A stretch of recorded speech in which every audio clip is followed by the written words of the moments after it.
नमस्ते बच्चों, मैं Tripti Sagani Saraswati group of education channel जो आपकी एजुकेशन चैनल है उसमें आप सभी का स्वागत करती हूँ। बच्चों, पिछले क्लास में हमने इकाई तीसरी सच्चा हीरा जो एक कहानी है उसके प्रथम पाठ की चर्चा की थी। आज हम इस क्लास में उस कहानी को आगे बढ़ेंगे। उससे पहले लास्ट लॉट में हमने जो अभ्यास किया था उसे फिर से दोहरा लेते हैं। बच्चों, याद कीजिए मैंने पिछले क्लास में क्या कहा था। यार, पिछले क्लास में मैंने इकाई दूसरी उसका कुछ पुनरावर्तन करवाया था। उसके बाद मैंने श्रवण की कहानी की थी, आपको याद है कि नहीं? यार, और बाद में हमने प्रथम पाठ देखा था, तो फटाफट से उसका रिकैप कर लेते हैं। चलिए, इस इकाई का साहित्य प्रकार कौन सा है? कहानी। इस इकाई में कहाँ से शुरुआत की गई है? इस इकाई में वातावरण से शुरुआत की गई है। स्त्रियां कहाँ इकट्ठा हुई थी? स्त्रियां कुएं पर इकट्ठी हुई थी। स्त्रियां कब कुएं पर गई थी? जब सूर्य अस्त हो रहा था और पक्षियां अपने अपने घोंसले की ओर आगे बढ़ रहे थे। पक्षी अपने घोंसले की ओर जा रहे थे, यानी कि शाम के वक्त स्त्रियां कुएं पर इकट्ठी हुई थी। स्त्रियां कुएं पर क्यों इकट्ठी हुई थी?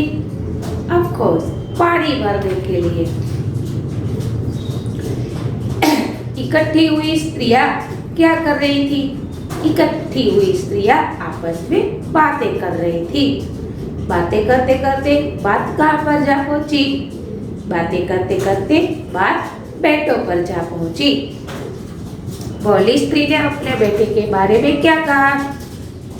पहली स्त्री ने अपने बेटे के बारे में कहा कि उसकी आवाज इतनी मधुर है कि जब वो गाता है तब कोयल और मैना भी चुप हो जाती है। यहाँ तक कि लोग उसका गाना बहुत चाव से सुनते हैं।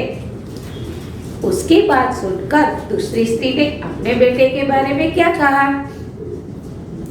दूसरी स्त्री ने कहा कि मेरा बेटा आधुनिक युग का भीम है। वो इतना शक्तिशाली और बलवान है कि उसकी शक्ति के सामने अच्छे अच्छे लोग गिर जाते हैं, यानी कि उसका मुकाबला नहीं कर पाते। वो अच्छे अच्छे को गिरा देता है, वो इतना बलवान है। अब इस दोनों स्त्रियों की बात सुनकर तीसरी भला कैसे चुप रहती? उसने अपने बेटे के बारे में क्या कहा? यार, उसने अपने बेटे के बारे में कहा कि मेरा बेटा तो साक्षात बृहस्पति का अवतार है। वो पढ़ाई लिखाई में अव्वल है। उसके कंठ में मानो सरस्वती विद्यमान है। वो जो भी पढ़ता है झट से याद कर लेता है। अब इन सभी स्त्रियों की बात सुनकर चौथी स्त्री क्या कर रही थी? चौथी स्त्री चुप थी, वो तीनों की बातें सुन रही थी। उसने अपने बेटे के बारे में कुछ नहीं बताया। तो चलो अब हम यहाँ से आगे बढ़ते हैं, लेकिन उससे पहले मैं बता दूं कि मैंने आपको बताया था कि आप सोचिए कि वह क्यों चुप रही थी, क्यों कुछ नहीं बोल रही थी। आपने बहुत कुछ सोचा होगा, है ना? यार, देखते हैं कि आपकी सोच इस कहानी से कितनी मेल होती है। उससे पहले हम शब्दार्थ और मुहावरे देख लेते हैं, जिससे हमें इकाई समझने में सरलता हो जाए। साक्षात यानी कि प्रत्यक्ष, बृहस्पति यानी कि देवों के गुरु, टोकना यानी कि रोकना, सहज यानी कि नम्र, गंधर्व यानी कि देवलोक के गुरु, देवलोक के नायक, गंधर्व यानी कि देवलोक का नायक, गायक, हीरा, हीरा यानी कि अच्छा बेटा। फिर से दोहरा देती हूँ, साक्षात यानी कि प्रत्यक्ष, बृहस्पति यानी कि देवों के गुरु। तीसरी ने बताया था कि मेरा बेटा साक्षात बृहस्पति का अवतार है, यानी कि देवों के गुरु समान है। वो जो भी रटता है पढ़ता है उसे झट से याद रह जाता है। टोकना यानी कि रोकना, सहज यानी नम्र, विनम्र होकर कहना, सरल भाषा में कहना। गंधर्व यानी कि देवलोक के गायक। हीरा यानी कि अच्छा बेटा। सामर्थ्य यानी कि बल, शक्ति। लाडला यानी कि प्यारा। विराजमान होना यानी कि बैठना। गदगद होना यानी कि भावपूर्ण। प्रकृति यानी कि स्वभाव। अब देखते हैं मुहावरे। मन होना यानी कि इच्छा होना। गोद का हीरा यानी कि प्यारा बेटा। गदगद स्वर में कहना यानी कि अत्यंत आनंदित होकर कहना। सच्चा हीरा होना यानी कि अच्छा आदमी होना। चलो अब हम अपनी इकाई की ओर आगे बढ़ते हैं। आप अपना पेज नंबर 15 और 16 निकालिए, ठीक है। चलो फिर से दोहराती हूँ। तीनों औरतों की बातें सुनकर चौथी स्त्री चुपचाप बैठी रही। उसने अपने बेटे के बारे में कुछ न कहा। पॉली ने उसे टोकते हुए कहा, क्यों बहन, तुम क्यों चुप हो? तुम भी कुछ अपने बेटे के बारे में बताओ। चौथी स्त्री ने बड़े ही सहज भाव से कहा, मैं अपने बेटे की क्या प्रशंसा करूं? वह न गंधर्व सा गायक है, न भीम सा बलवान और न ही बृहस्पति सा बुद्धिमान। देखो मैंने पहले ही बताया था, या तो वो अपने बेटे की तारीफ करना नहीं चाहती, या तो वो अपने बेटे की तारीफ दूसरों को सुनाना नहीं चाहती है, यानी कि उसकी अच्छाई किसी को बताना नहीं चाहती है, या तो ना ही उसका बेटा किसी बात में अव्वल है। देखो यहाँ पर पहली स्त्री उस चौथी स्त्री को बताती है कि हमने तो अपने बेटे के बारे में बहुत कुछ कहा, लेकिन तुम क्यों चुपचाप हो?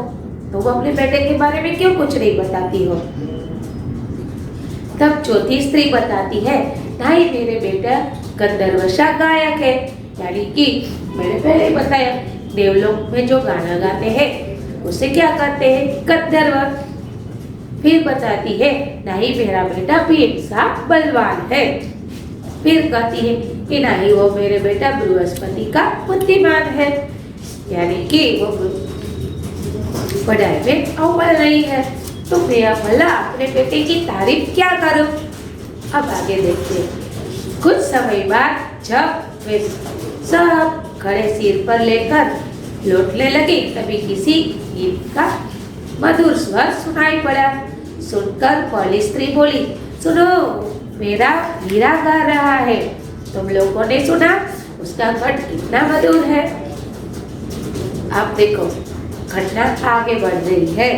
क्या हुआ कि जब वो सारी स्त्रियां पानी भरकर गले सिर पर रखकर जा रही थी, रास्ते से गुजर रही थी, तभी किसी का मधुर स्वर सुनाई दिया। मधुर स्वर को सुनते ही पहली स्त्री बोल उठी, देखिए ये मेरा हीरा गा रहा है। आपने उसके कंठ को सुना, कितना मधुर है। अब आगे देखते।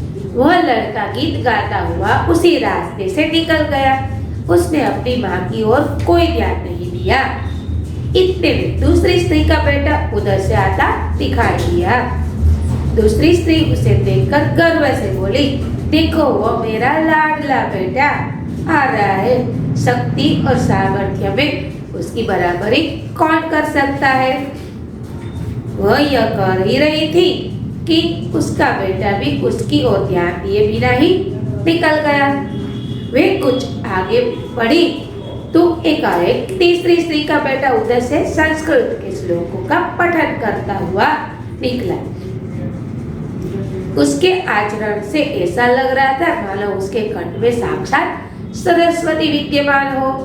तीसरी स्त्री ने गदगद स्वर में कहा, देखो यही है मेरी गोद का हीरा। इसे कौन बृहस्पति का अवतार नहीं कहेगा। परंतु उसका बेटा भी माँ की ओर देखे बिना आगे बढ़ गए। देखो कहानी कहाँ से शुरू हुई थी। यह शाम से सूर्य अस्त हो रहा था, गांव की स्त्रियां इकट्ठी हुई थी। ये सारी बातें आगे चलती है।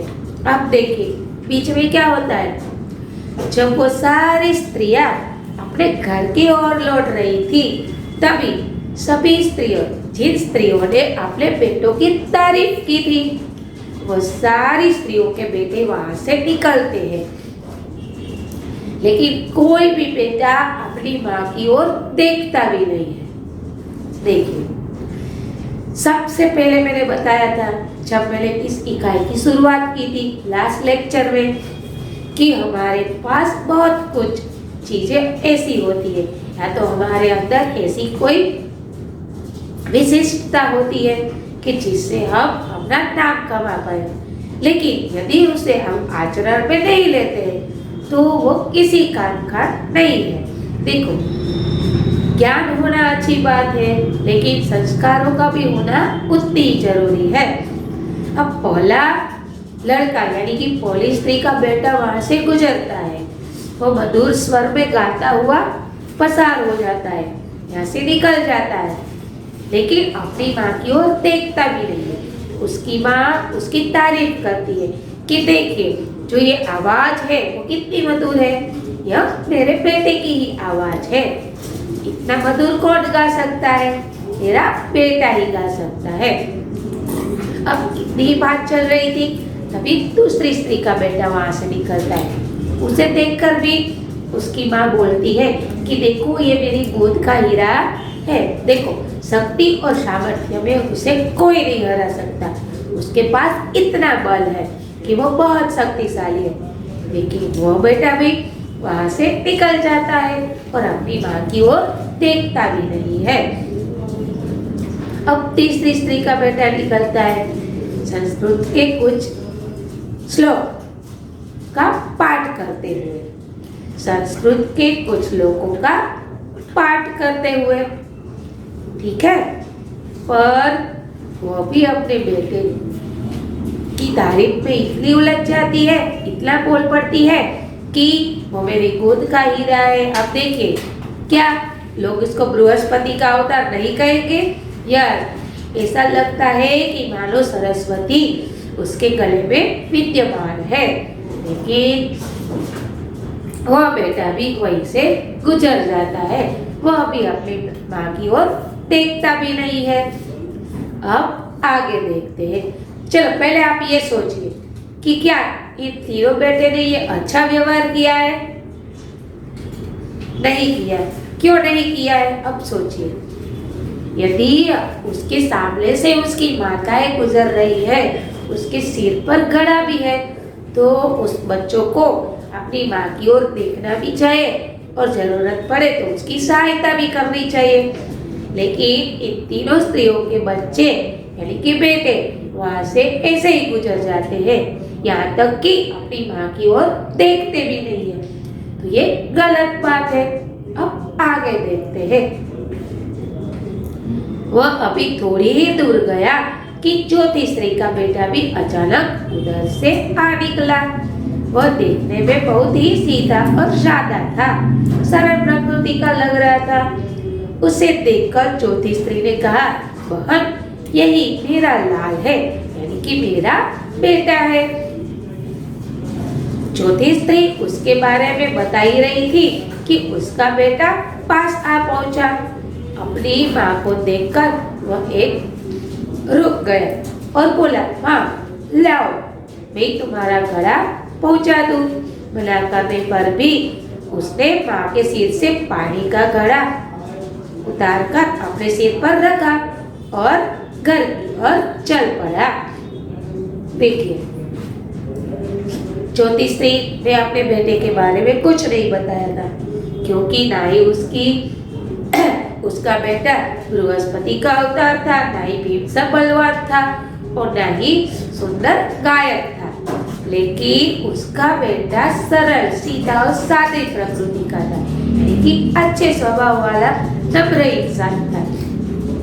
देखो, जब चौथी स्त्री उसे देखकर सभी को बताती है कि यही मेरा बेटा है, तभी वह लड़का यानी कि उसका बेटा उसके पास आता है और उससे कहता है कि लाओ माँ, मैं तुम्हारा घड़ा पहुंचा दूं। उसकी माँ उसे मना करती है, फिर भी वो सिर पर से घड़ा उठाकर अपने सिर पर रखकर घर की ओर चल भी पड़ता है।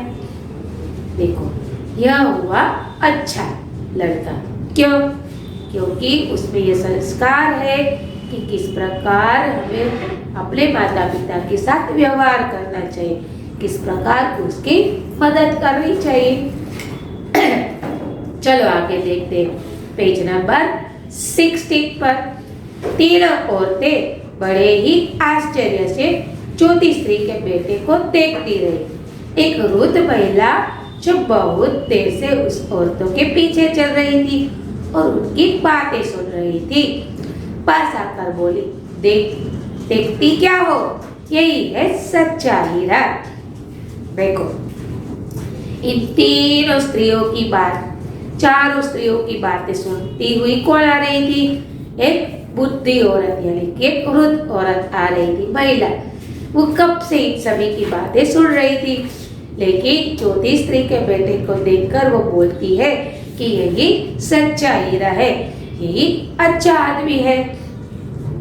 चलो अब आप सोचिए कि उस वृद्ध महिला ने क्यों ऐसा ही कहा होगा। यस, केवल ज्ञान होना, केवल किसी चीज का गर्व होना ही जरूरी नहीं है, लेकिन अच्छा इंसान बनना भी जरूरी है। यदि हम अपने माता पिता की रिस्पेक्ट नहीं कर पाते तो वो ज्ञान किसी काम का नहीं है। तो बच्चों, यहाँ पर यह इकाई खत्म होती है, लेकिन हमारी सोच शुरू होती है, क्योंकि मैंने पहले ही कहा था, कहानी जहाँ खत्म होती है हमारी सोच शुरू हो जाती है। यहाँ से हमें बहुत कुछ सीखने को मिलता है कि हमें अच्छा इंसान बनना है। हाँ, हमें ज्ञान बहुत अर्जित करना है, बहुत कुछ सीखना है, लेकिन उसका गर्व नहीं होना चाहिए। गर्व तो होना चाहिए, लेकिन अभिमान नहीं होना चाहिए। गर्व करना ठीक बात है, लेकिन वो गर्व इतना भी नहीं होना चाहिए कि वह अभिमान में बदल जाए। और साथ साथ हमें व्यवहार कुशल भी बनना है, हमारे साथ वो सारे संस्कार भी विद्यमान होने चाहिए जो हमारे ज्ञान को और प्रकाशित करें। ठीक है कि नहीं? यस। तो चलो, यहाँ पर हमारी इकाई खत्म होती है। इस इकाई के बाद आपको एक वर्कशीट दी जाएगी जो हर बार मिलती है। आपको वो वर्कशीट अपनी बुक के अंदर दिनांक, विषय, विषयांक लिखकर इकाई नंबर और इकाई का नाम जरूर लिखना है और अच्छे अक्षरों में उसे पूरा करना है। तो चलिए इसका स्क्रीनशॉट ले लीजिए, जिससे आपको वर्कशीट लिखने में आसानी रहेगी। तो बच्चों, अगले क्लास में फिर मिलेंगे, फिर मुलाकात होगी नए विचारों के साथ, नई इकाई के साथ। लेकिन इस इकाई को मैं फिर से नहीं दोहराऊंगी, क्योंकि आपको अच्छे से समझ में आ गया होगा कि श्रवण बनना इतना आसान नहीं है, लेकिन हमें भी श्रवण की तरह अच्छा बेटा या अच्छी बेटी बनना है। बहुत सारे गुणों को अर्जित करना है, लेकिन साथ साथ में क्या करना है? हमारे संस्कारों को, हमारे व्यवहारों को विनम्र बनाना है। हमें अपने ऐसे व्यवहार बनाएंगे, ऐसे संस्कार को उजागर करेंगे जिससे हमने जो ज्ञान अर्जित किया है वो और निखर पाए। ठीक है कि नहीं?